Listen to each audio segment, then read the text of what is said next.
ایک گاؤں میں ایک غریب آدمی اپنے بیوی بچوں کے ساتھ رہتا تھا۔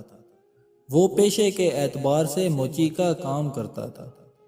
پھر ایک وقت ایسا آیا جب اس کے پاس گندم خریدنے کے لیے بھی پیسے نہیں تھے۔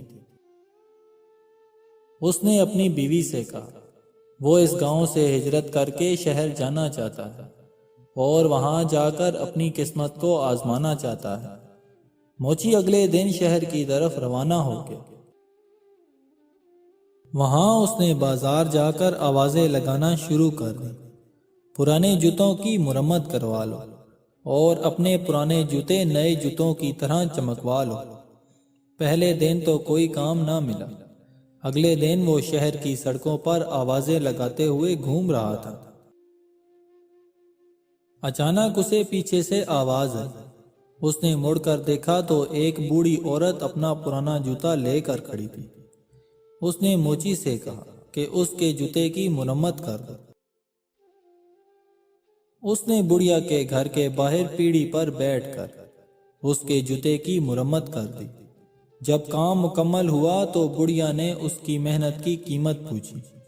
اس نے کہا 1 سونے کا سکہ۔ اس نے اپنا تھیلا پکڑا اور اگلی گلی میں چل پڑا۔ اچانک ایک اور خاتون کی آواز آئی اور اس نے بھی اپنے جوتے کی مرمت کروائی۔ موچی نے اس کے جوتے کی مرمت کی اور اپنا معاوضہ لے کر چل پڑا۔ موچی نے محنت کر کے کچھ دنوں میں اتنے پیسے کما لیے۔ پھر اس نے گھر جانے کا فیصلہ کیا۔ اس نے 4 سونے کے سکے کما لیے۔ ان میں سے 2 سونے کے سکوں سے اس نے ایک گدھا خریدا اور باقی 2 سونے کے سکے لے کر گھر کی طرف چل پڑا اور اپنا سامان گدھے پر لاد دیا۔ اسے اپنے راستے میں ایک جنگل سے گزرنا پڑا اور وہاں اس نے ایک ڈاکوؤں کا گروہ دیکھا تو پریشان ہو گیا۔ موچی دانش مند تھا۔ اس نے ہمت نہ ہاری اور ایک منصوبہ بنایا۔ اس نے ایک سونے کا سکہ گدھے کی گردن پر باندھ دیا اور چل پڑا۔ ڈاکوؤں نے اسے روک لیا اور کہا تمہارے پاس جتنے پیسے ہیں ہمیں دے دو۔ موچی نے کہا میں غریب ہوں، میرے پاس اس گدھے کے سوا کچھ نہیں ہے۔ یہ سنتے ہی ڈاکو نے دیکھا کہ گدھے کے گلے سے ایک سونے کا سکہ زمین پر گرا۔ اس پر ڈاکو کے سردار نے پوچھا یہ سونے کا سکہ کہاں سے آیا؟ اس کے بعد موچی کو مارنا شروع کر دیا۔ آخرکار موچی نے انہیں کہا کہ وہ سب کچھ بتائے گا۔ موچی نے کہا کہ یہ گدھا سونا پیدا کرتا ہے۔ سردار نے کہا کہ یہ گدھا مجھے بیچ دو اور پھر ہم تمہیں جانے دیں گے۔ یہ سن کر موچی نے کہا میں ایسا نہیں کر سکتا۔ سردار نے کہا میں اس کے بدلے تمہیں 50 سونے کے سکے دوں گا۔ موچی رضامند ہو گیا اور اس نے ان سے کہا باری باری ہر ایک کے ساتھ گدھے کو رکھنا، ورنہ آخر میں تم سب آپس میں پیسے کے لیے لڑتے رہو گے۔ موچی نے ان سے 50 سونے کے سکے لیے اور اپنے گھر کی طرف روانہ ہو گیا۔ موچی نے ان پیسوں سے پولٹری فارم خریدا۔ دوسری طرف چور بھی اپنے اڈے پر پہنچ گئے تھے۔ سردار نے کہا میں پہلے دن اس گدھے کو رکھوں گا اور گدھے کو اپنے ساتھ لے کر سو گیا۔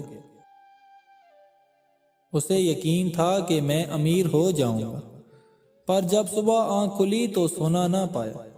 ایک ایک کر کے سب ڈاکوؤں نے اس گدھے کو ساتھ رکھا، پر سونا کسی کو نہ ملا۔ اب تمام ڈاکوؤں کو یہ یقین ہو گیا تھا کہ موچی نے ہم سے جھوٹ بولا ہے۔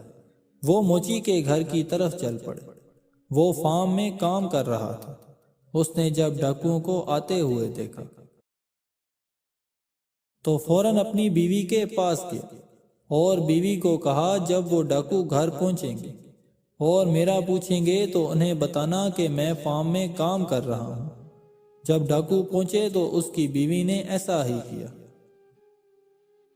اور ہمارے کتے ٹومی کو مجھے بلانے بھیجنا۔ جب ڈاکو آئے تو بیوی نے ایسا ہی کیا، اگرچہ موچی گھر کے پیچھے بیٹھا انتظار کر رہا تھا۔ جب ٹومی اسے بلانے پہنچ گیا، موچی گھر آ گیا ڈاکوؤں کے سردار نے کہا، تم نے ہمیں دھوکہ دیا ہے، یہ گدھا سونا نہیں دیتا۔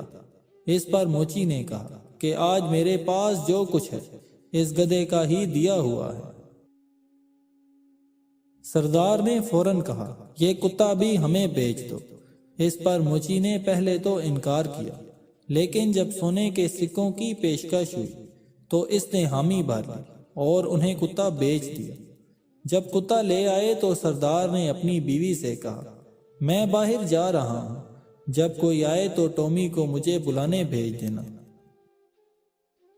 پر ڈاکو سردار کو بلانے کتا نہ پہنچا اور وہ اپنے مالک کے گھر واپس چلا گیا۔ ایک ایک کر کے تمام ڈاکوؤں نے ایسا ہی کیا، پر پھر بھی کتا اپنے پرانے مالک موچی کے پاس پہنچ جاتا۔ یہ دیکھ کر ان سب کو یقین ہو گیا کہ موچی نے پھر ہمیں دھوکہ دیا ہے، ہم سے پھر جھوٹ بولا ہے۔ انہوں نے آپس میں مشورہ کیا کہ اس مرتبہ ہم بے وقوف نہیں بنیں گے اور موچی کو سبق بھی سکھائیں گے۔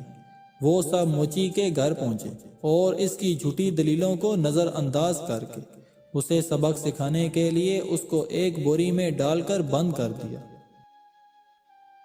اور اسے اس منصوبے سے ساتھ لے گئے کہ وہ اس بوری کو دریا میں پھینک دیں گے۔ راستے میں ڈاکوؤں نے کچھ دیر آرام کیا اور بوری چھوڑ کر چلے گئے۔ وہاں بوری میں موجود موچی نے بھی چیخو پکار بلند کر دی۔ اچانک وہاں پہ ایک شخص اپنی بکریاں چرا رہا تھا۔ وہ پاس سے گزرا تو موچی نے کہا کہ مجھے یہاں سے نکال دو، میں بادشاہ نہیں بننا چاہتا۔ اس پر اس شخص نے کہا، اگر میں تمہاری جگہ ہوتا تو بادشاہ بن جاتا۔ موچی نے کہا، تم میری جگہ بادشاہ بن جاؤ، مجھے اس بوری سے باہر نکالو۔ اور وہ اس انجان شخص کو بوری میں اپنی جگہ بند کر کے اس کی بکریاں چرانے لگ گیا۔ جب ڈاکو واپس پہنچے تو بوری لے کر چل پڑے۔ انہوں نے بوری کو ندی میں پھینک دیا اور وہاں سے دوسری طرف ہو لی۔ راستے میں جب موچی ملا تو وہ حیران رہ گئے۔ انہوں نے موچی سے کہا کہ وہ یہاں کیسے آ گیا؟ موچی نے کہا، اس ندی کے نیچے ایک سونے کی کان ہے، وہاں بہت سونا ہے اور وہاں موجود سونے کی رکھوالی کرنے والے نے ہی مجھے باہر نکالا ہے۔ سردار یہ سن کر کہنے لگا، ہمیں بھی وہاں لے چلو اور خبردار اگر اب کوئی جھوٹ بولا۔ موچی انہیں اس ندی کے کنارے تک لے گیا۔ موچی نے کہا، اگر تمہیں سونا چاہیے تو خود کو بوری میں بند کرنا ہوگا۔ تمام ڈاکوؤں نے اپنے آپ کو بوری میں بند کیا اور موچی نے سب کو ندی میں پھینک دیا۔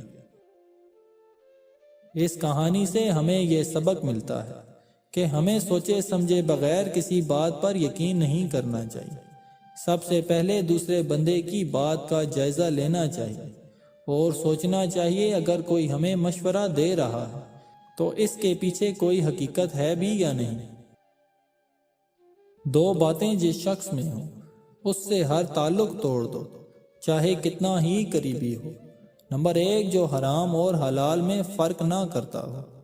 نمبر 2، جو اپنوں اور بیگانوں میں فرق نہ کرتا ہو۔ ہم ہر حالات سے سمجھوتا کر لیتے ہیں، ہم صرف انسانوں سے سمجھوتا نہیں کرتے۔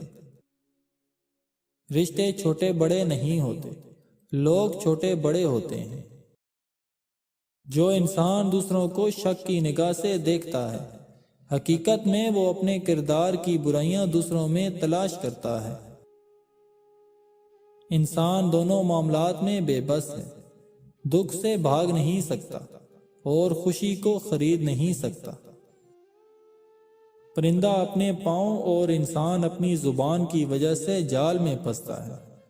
گفتگو میں نرمی اختیار کرو، کیونکہ لہجے کا اثر الفاظ سے زیادہ ہوتا ہے۔ کچھ لوگوں کو پہچاننے میں چند سیکنڈ لگتے ہیں اور کچھ کو پہچاننے میں برسوں لگ جاتے ہیں۔ دونوں ہی صورتوں میں اللہ پاک کا شکر لازم ہے۔